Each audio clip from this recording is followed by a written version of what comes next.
പ്രത്യേകത എന്താ? ചിങ്ങം 1 എന്തായിട്ട് നമ്മൾ ആചരിക്കുന്നത്?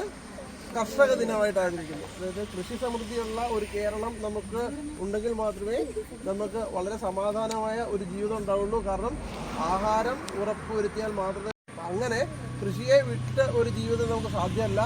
അപ്പോൾ അങ്ങനെയുള്ള ആ ഒരു ഓർമ്മയ്ക്ക് വേണ്ടിയാണ് നമ്മൾ കർഷക ദിനം ആചരിക്കുന്നത്. അപ്പോൾ ഇന്ന് നമ്മൾ വന്നിരിക്കുന്നത് എവിടെയാണ്? Kovoor agri farm. ഇപ്പോൾ കൃഷിയെക്കുറിച്ചും നമുക്ക് ചുറ്റുമുള്ള ഇപ്പോൾ ഇവരുടെ തന്നെ പ്രത്യേകത തിരുമാറാടി പ്രദേശത്തെ നെല്ല്, ഇവിടെ ഇവർ കൃഷി ചെയ്യുന്ന നെല്ലും മറ്റു പ്രദേശങ്ങളിൽ കൃഷി ചെയ്യുന്ന തിരുമാറാടി പ്രദേശത്ത് കൃഷി ചെയ്യുന്ന നെല്ലും കൂടെ ശേഖരിച്ച് അവർ ഒരു ഇവിടുത്തെ ഭാഗമായിട്ടൊരു നെല്ല് നമ്മുടെ മാത്രമായിട്ടുള്ള ഒരു അരി വിതരണം ചെയ്യുന്നുണ്ട്.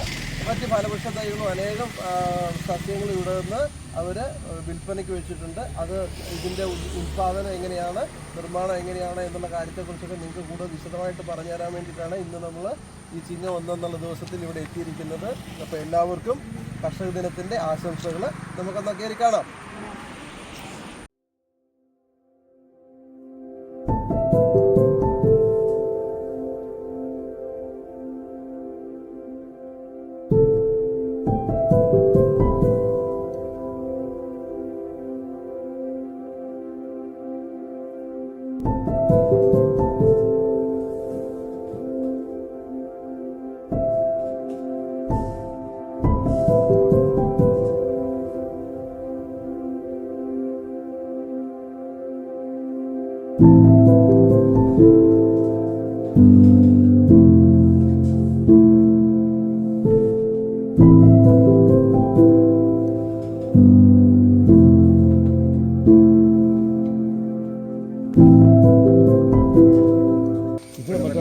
ലോങ്ങാണല്ലോ സാറേ? ലോങ്ങൻ.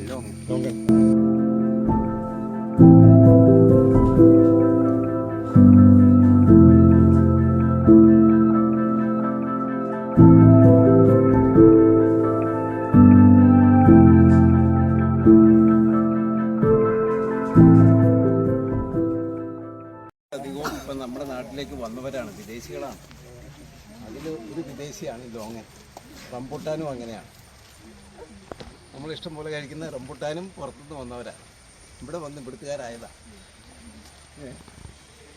പിന്നെ ദുരിയാൻ എന്ന് പറഞ്ഞൊരു ഇതാണ്. ഇത് കായ്ച്ചത് ഞാവൽ ഇരിക്കണത്. മാവുണ്ട്. ഇതൊക്കെ മാവ് ബഡ്ഡിങ് ചെയ്ത മാവുകളാണ്. അത് ജമ്പൂട്ടിക്കാവ ചെറുതുണ്ട്.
വൃക്ഷത്തിൻ്റെ അതേ ക്വാളിറ്റിയിലുള്ള അതേ സ്വഭാവം കാണിക്കുന്ന വൃക്ഷങ്ങൾ ഉണ്ടാക്കിയെടുക്കാൻ ചെയ്യുന്ന ഒരു മാർഗം ബഡ്ഡിങ്ങാണ്.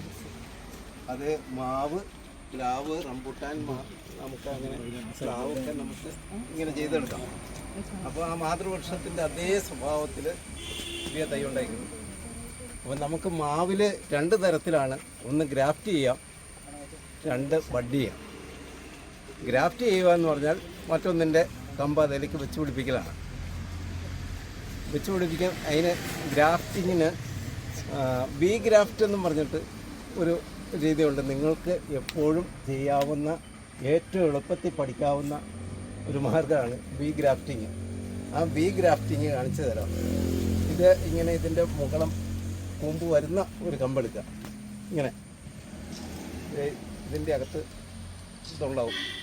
അപ്പോൾ ഇതിൻ്റെ ഇലയെല്ലാം അടത്തിക്കളയാം. അത് അല്ലെങ്കിൽ ബ്ലേഡ് വെച്ച് വെട്ടിക്കളയാം, അല്ലെങ്കിൽ കട്ടർ കൊണ്ട് കളയാം. ഇങ്ങനെ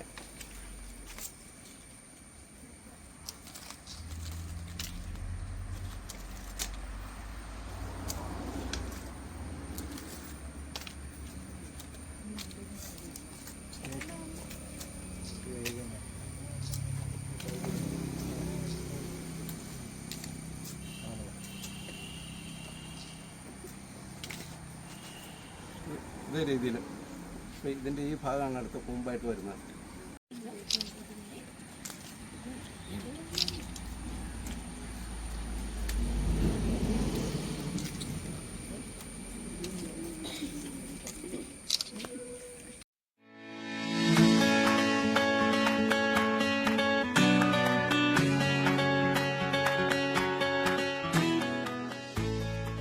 പ്ലാസ്റ്റിക് റിബൺ കട്ട് ചെയ്യാൻ ശ്രദ്ധിച്ചു. ഇങ്ങനെ വലിച്ചാലേ ഇതിന് ഈ വലിയുന്ന സ്വഭാവം ഉള്ള റിബൺ വേണം. ഇങ്ങനെ വലിച്ചാൽ ഇങ്ങനെ വലിച്ച് കിട്ടുന്നത്. ചില പ്ലാസ്റ്റിക് എടുത്ത് വലിച്ചാൽ ഇങ്ങനെ വലിയല്ല, ഇങ്ങനെ വലിച്ചു വരികയല്ല.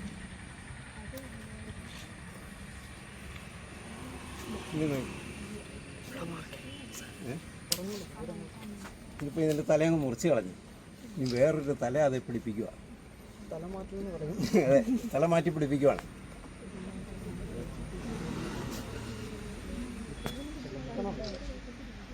അതിൻ്റെ നടുകെ പിളർക്കുക. 1 ഇഞ്ച് പ്ലോട്ട്. ആ, ഇനി ഇത് ചെത്തി ആപ്പ് പോലെ ആക്കും.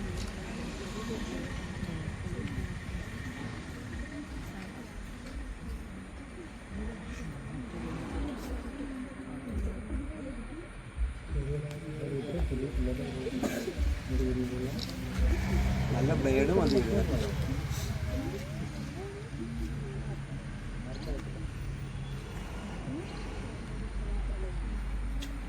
അകത്ത് കൈകൊണ്ട് തൊടരുത് കേട്ടോ. ഓപ്പറേഷനാണ് ശരിക്കും.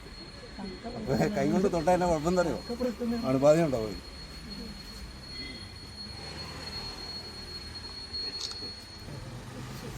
എവിടെ ഉള്ളൂ എനിക്ക് കെട്ടിച്ചാ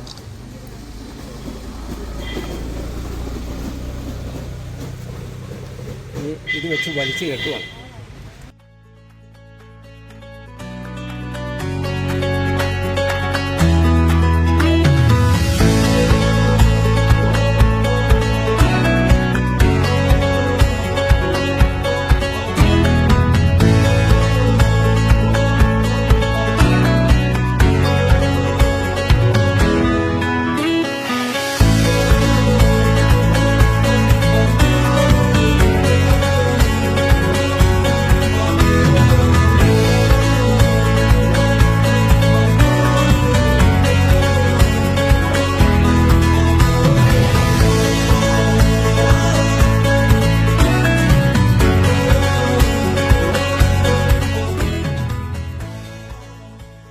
ഒരു 15-20 ദിവസം കഴിയുമ്പോഴത്തേക്കും ഇതൊന്ന് കിളുത്ത് വരാൻ തുടങ്ങും. നമുക്ക്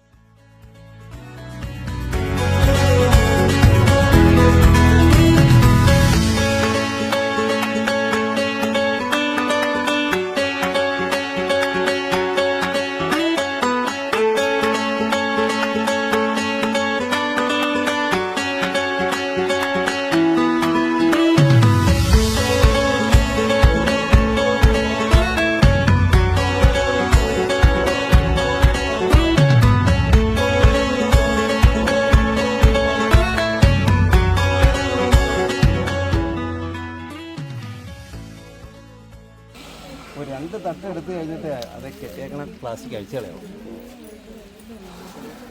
ഈ പൊടിപ്പ് തിളപ്പ് വന്നു കഴിയുമ്പോൾ ഈ കൂടെ അഴിച്ചു കളയാം. അത് 2 ഇലയൊക്കെ വന്നു കഴിയുമ്പോഴത്തേക്കും 2 തട്ടായി വന്നു കഴിയുമ്പോഴത്തേക്കും ആടി കെട്ടിയേക്കണത് എടുത്തോളാം, മുക്കി കെട്ടിയേക്കണം.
ഇതിൻ്റെ അകത്തൊരു അരിയുണ്ട്, ഈ മുള, ആ അരി അത് വിട്ടുപോയ പിന്നെ അത് ക്ലിക്ക് ചെയ്തു. നമ്മുടെ സ്കൂളിലെ പൂർവ്വ അധ്യാപകനാണ് സാറ്. അതിനേക്കാൾ ഉപരിയായിട്ട് പ്രകൃതിയോടുള്ള സ്നേഹവും ഈ പറഞ്ഞ കൃഷിയോടുള്ള ആഗ്രഹം കൊണ്ട് മാത്രം സാറ് ഇത് നടത്തിക്കൊണ്ടുപോകുന്ന ഒരാളാണ്. സാർ ഇതൊരു പ്രൊഫഷണലായിട്ടോ ഇത് സാമ്പത്തിക ആവശ്യങ്ങൾക്ക് വേണ്ടിയിട്ടൊന്നും ഉദ്ദേശത്തിൽ നടത്തുന്നതല്ല. നമ്മൾ ഇങ്ങനെ ഒരു ആഗ്രഹം പറഞ്ഞപ്പോൾ തന്നെ സാറ് പിന്നെന്താ ഇങ്ങോട്ട് പോരൂ എന്ന് പറയുകയും ഇവിടെ വന്ന് നിങ്ങൾക്ക് എല്ലാവർക്കും എന്താണ് ബഡ്ഡിങ്, എന്താണ് ഗ്രാഫ്റ്റിംഗ്, ഇതൊക്കെ നിങ്ങളുടെ പാഠപുസ്തകങ്ങളിലുള്ള എങ്കിലും നിങ്ങൾക്കത് പറഞ്ഞു തരാനും അതിന് വേണ്ട നിങ്ങൾ തന്നെ കണ്ടു കാണും 3-4 തൈകളെടുത്ത് അപ്പം തന്നെ എടുത്ത് മുറിച്ച് റെഡിയാക്കിക്കൊണ്ട് വെച്ചിട്ടുണ്ട്. അപ്പോൾ ഇത് നിങ്ങൾക്ക് വേണ്ടി ഇങ്ങനെ ഒരു കാര്യം പറഞ്ഞു തരാനും പിന്നെ ഈ ദിവസത്തിൻ്റെ പ്രാധാന്യം അത് കൃഷിയോടുള്ളൊരു ബഹുമാനമാണ്. നമ്മൾ ജീവിക്കുന്ന മനുഷ്യരെല്ലാം ജീവിക്കാൻ അടിസ്ഥാനപരമായ ആവശ്യമുള്ളൊരു ഇത് എന്ന് പറയുന്നത് ആഹാരമാണ്. അവന് കമ്പ്യൂട്ടർ ഇല്ലെങ്കിലും മൊബൈൽ ഫോൺ ഇല്ലെങ്കിലും ജീവിക്കാം, പക്ഷേ ആഹാരമില്ലാതെ ഒരു മനുഷ്യന് ജീവിക്കാൻ സാധിക്കില്ല. ആ ആഹാരം കൊടുക്കുന്ന, അന്നം കൊടുക്കുന്ന ആളുകളോടുള്ള നമ്മുടെ ഒരു കടപ്പാടാണ് നമ്മൾ ഓർക്കേണ്ടത്. കൃഷി ഒരു ദിവസത്തേക്ക് ഓർത്തു വെക്കേണ്ട കാര്യമില്ല, ജീവിതകാലം മുഴുവൻ നമ്മുടെ മനസ്സിൽ ഉണ്ടാവേണ്ടതാണ്.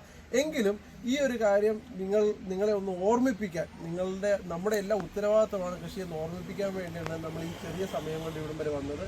ആ കുറഞ്ഞ സമയത്തിനുള്ളിൽ നിങ്ങൾക്ക് വളരെയധികം വിവരങ്ങൾ പകർന്നു തന്ന സാറിനും അതുപോലെ തന്നെ ഈ ഒരു പരിപാടി ഓർഗനൈസ് ചെയ്ത മറ്റുള്ള എല്ലാവർക്കും നമുക്ക് എല്ലാവരുടെയും പേരിൽ ഒരു നന്ദി അർപ്പിക്കാം. ഒന്ന് കൈയടിക്കും.